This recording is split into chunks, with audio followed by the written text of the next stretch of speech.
Oh yeah, welcome to Third Key Barazani. I'm your host Jonathan Momani, the chairman Third Key. As usual, the casts are the people normally we've been knowing like forever. On my extreme left, introduce yourselves. My name is Prince, Secretary General. Yeah. On my extreme right, Edwin Momanyi, Amicus Cura. yeah, in my immediate right, Edwin Ototo, Treasurer Turkey. thank you so much once again, viewers. We would like to say thank you for keeping us working every day because you love our shows. Yeah, what we are getting, the feedback we are getting outside there is that we are really trying to inform the public. As you are aware, it is this season that everything has come to a standstill. There is no theater, there is no football, there is no church, there is no congregation whatsoever because of coronavirus. And I still say that it is the wrath of God.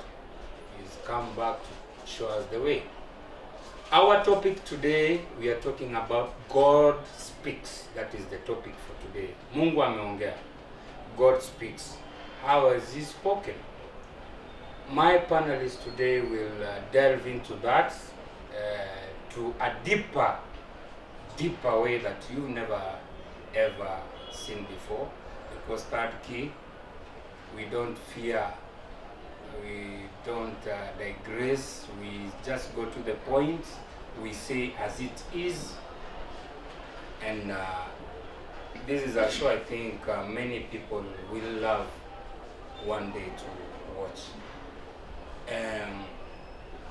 Today, as you all people are aware, the world is on a standstill.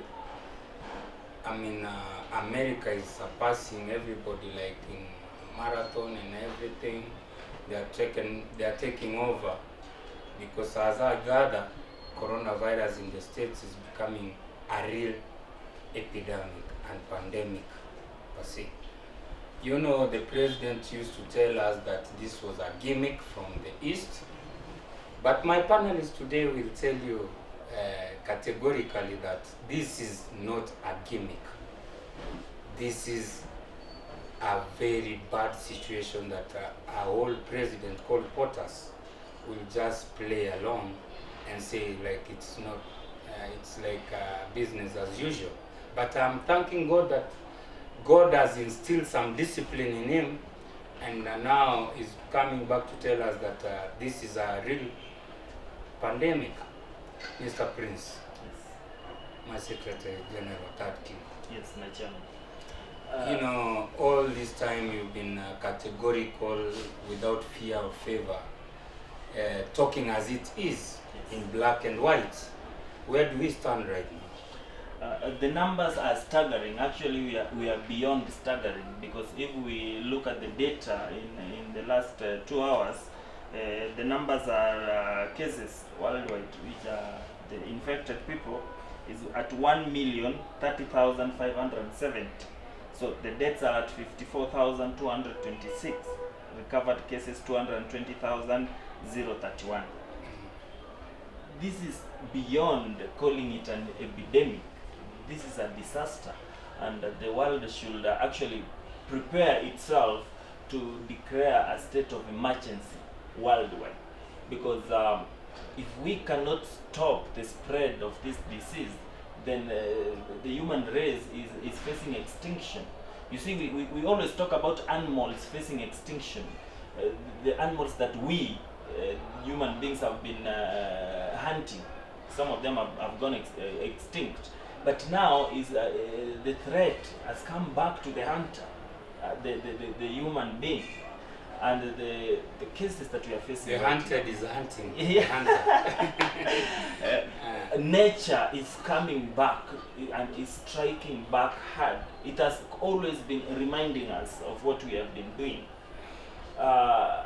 remember the earthquakes, the tsunamis, and everything that has been happening has not happened in the scale of what we are experiencing right now. If we can go back in history a little bit and look in 1918, during the spread of the Spanish flu, which killed around 60 million people, we don't want to go back there. But this is a reminder that we have relaxed so much.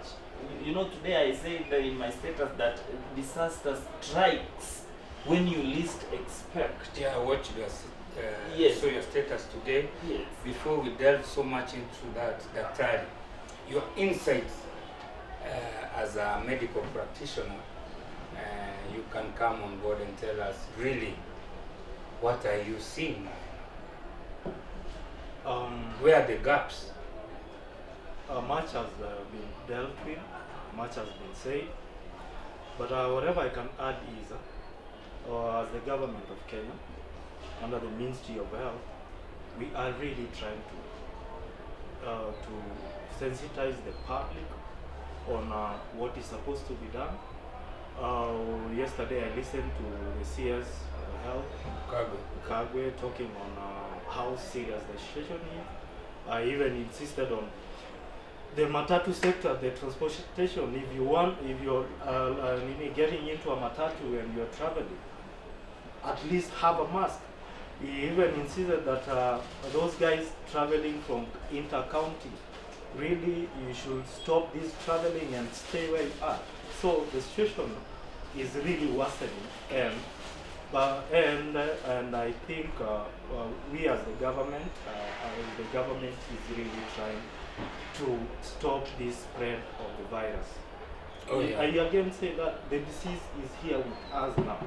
The other guy quoted that among us, those people who are on isolation, 23 cases are local transmission.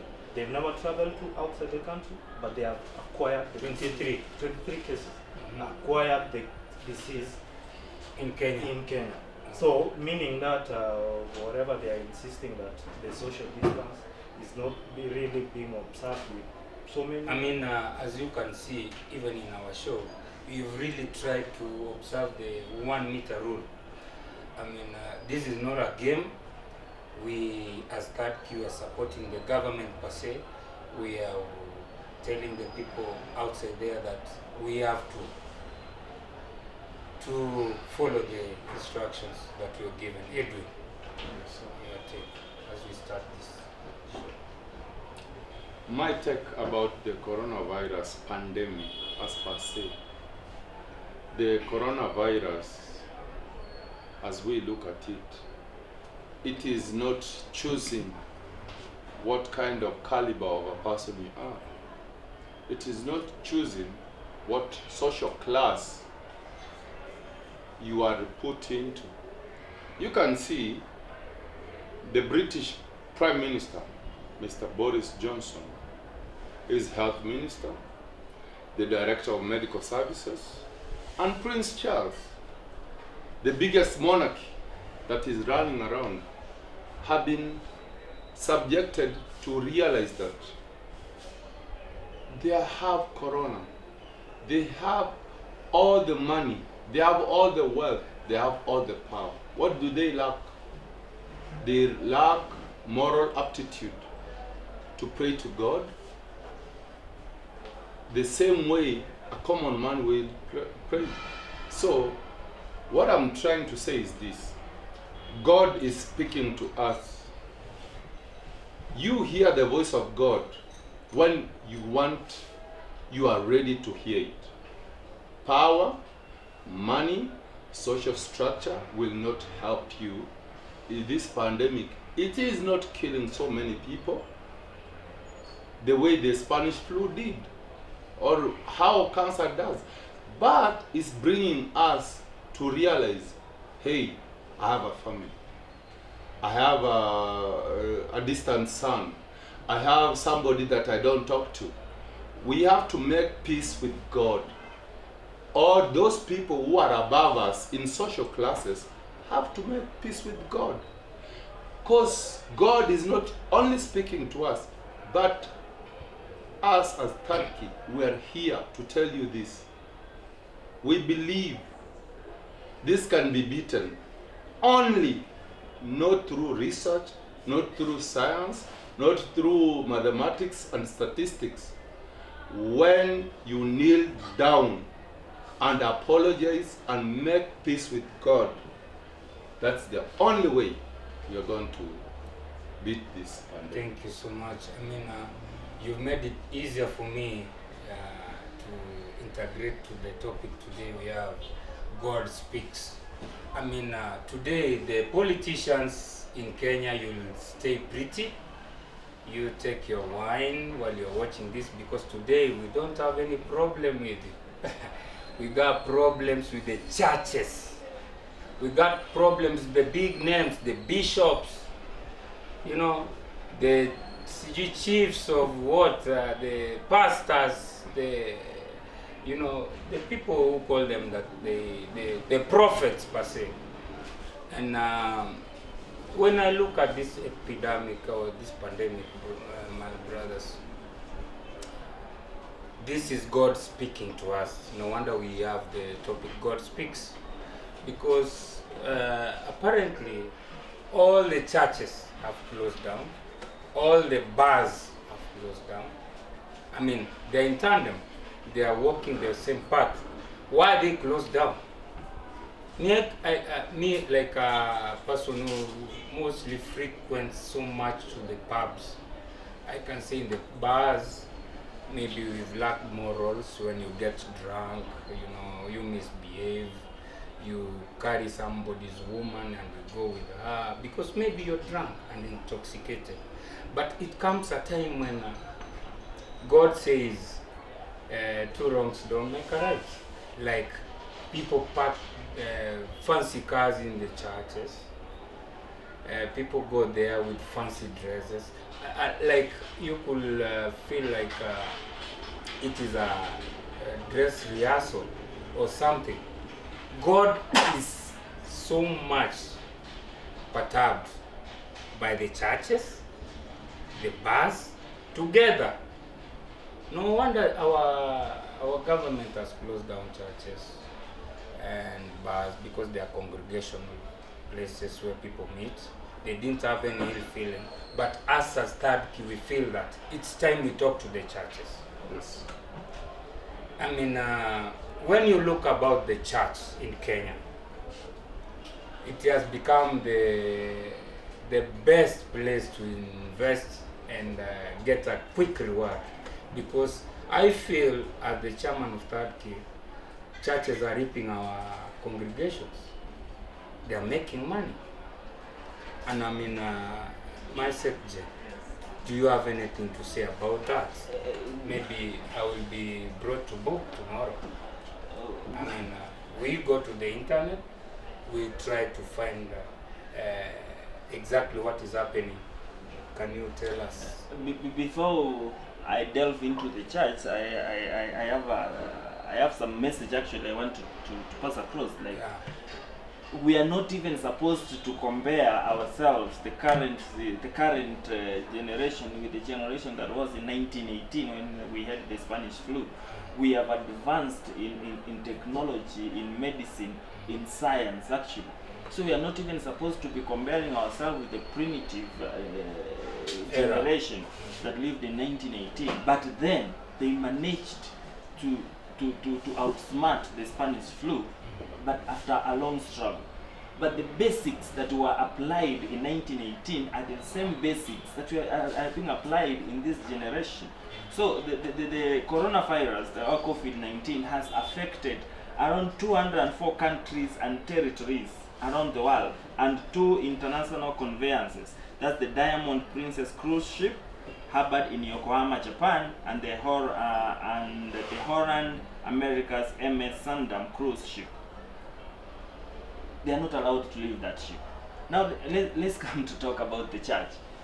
You see, we have been treated to a comedy of errors,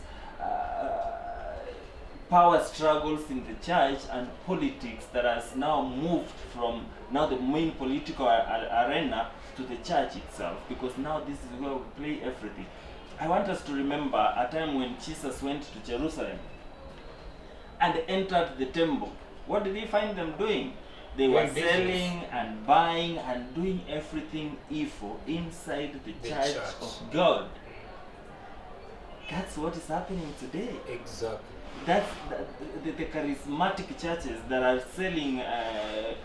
They are selling the miracles. They make and sell miracles. Jesus didn't sell any miracle. Jesus performed miracles to heal these people. But what we are experiencing today are churches selling miracles. Are churches tricking people to behave in such a manner that when you come into this public arena, you just say that I am healed. Subject, yes. You are reminding me of a day when I went to the stadium, Gusii Stadium, yes. And there was this prophet. I don't want to call names. He came.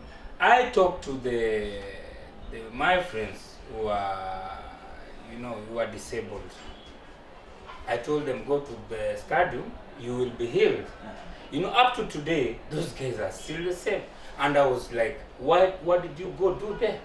They told me we carried all our sticks and whatever, and we praised the Lord, and we came back, and we are still the same. And this guy cannot even cure corona today. My chairman, if I can interject and add that, you see, when there is a miracle happening in Gusii Stadium, a very prominent preacher or a televangelist or these men of cloth are coming over or are going anywhere in the country to preach and perform miracles. Do you know that a person who gets healed in Gusii testifies that I have followed the prophets of the Lord from Mombasa all the way to Gusii? But why? We have our own cripple, our own deaf and blind in Gusii. Perform that miracle here. So coronavirus has exposed the fallacy in religion, because these people who pray, actually let me use the other pray, ni kama wanawinda pesa kutoka kwa watu. These people are the first one. When coronavirus was announced, they were the first to run. You see, the first week they were very adamant to open their churches so that they can pray falsely and lie to their congregants that they are praying. But when the government got serious, they ran away. Why aren't they offering us a solution? A spiritual solution. Mr. Adrian. Yes, sir. I mean, we got two Edwins in the set. Yes. I'm talking about the Edwin in a cape. Really, what do you think? Some people invest so much time and money and everything into churches. Mr. Chairman, thank you for giving me this opportunity. I will start with our churches in Kenya and how they congregate and how they teach values to people. You see, a church entity, when we were growing up, I'm an SDA by birth, and I still will be an SDA member, and I'm baptized in SDA. I realized, first of all, that we have an SDA church in Nairobi, Maxwell, which had to be separated. Two factions had to be separated by the GSU on a Saturday, not to attend church, because they were fighting about church funds. So, having said about my church, I will delve into other churches. It is about money. We can go and say that we have Bishop Margaret Wanjiru. She's been a Nairobi MP. We know that she has so much, she has 3 children, a multi-billion building, and Jesus is Alive Ministries, and she has a ministry there along Mudurwa, next to Mudurwa, next to Coffee. Then we have Pius Muiru, Maximum Miracle Center, Odeon Cinema. He vied for presidency in 2007. is quote unquote, this is not my take, but it's rumored is worth 2.7 billion. Then we have Bishop Alan and Kathy Kuna, who have branches in Atlanta, Johannesburg, Dallas, London, all over Kenya, who is believed to have his own private jet, and who is presumed to have cancer. We have Pastor Nyerieko, who used to be next where Huduma Center is. I personally and DJ I used to provide him with sound in the year 2005. He's grown multiple. He's made money. What we're asking is a very simple question from the third king. Bishop of War took a very big investment that a girl who's demented, what 2.2 billion in ridgeways. It was shown in the mainstream media in Kenya, which garners 280 million as rent per year. All those lavish vehicles they drive, the VXS, the Mercedes, only for the mother, the aunt, she's a lawyer, she practices law in the United States, to step up and make an amicable solution. So what we're trying to say is this: all you people watching us, Pastor Nganga, whatever you are saying that you can quarantine yourself with presumptively corona and corona patients, and you play a guitar so that they can get well, please let us give you real corona patients so you can play the guitar and you can make jokes with God. I'm going to tell you this for a fact. God is making a statement. God is speaking to me and you who are watching us. This is not time to joke. Ask President Trump. He made a joke about this, and look what is the United States: 250,000, 6,500, continuing. Apex is going to be in 2.5 weeks. Then you can talk. Thank you very much. I mean, it's getting south and deep in here because that key, we don't really subscribe to bullshit. We really don't like to be lied upon. I mean, the last time you talked about Pastor Nganga, Yes. he opened a branch in Kisii. Yes. I mean, when he doesn't have power, I provide the generator Yes. through my friend Abraham. Because me, I subscribe to the notion that Romans says everybody has fallen short of the glory of God. Romans 3. I won't judge you as a person per se, because I myself, Jonathan, have fallen short of the glory of God. But Pastor Nganga, I think the chicken are coming home to roost. That time, it is getting hot in here. What do you think about the ACD person? And the revelation that you read? For today, I did not prepare to talk about the church. Nobody prepared. That is how we do our Kibarazani. But whatever I can say about the church is, we all have faith in whatever churches we attend. And let's not make a joke during this pandemic that we can heal people by maybe praying for them, playing a guitar, as my friend has said, so that they can get well. This disease is serious. Whatever it's doing to other countries, it has proven that it's really getting serious. So whatever we can do, it's observe the measures the government is giving us. Again, I'll quote something from the Bible saying that we should always respect the government because it's God who has put that government, law and order. that government there.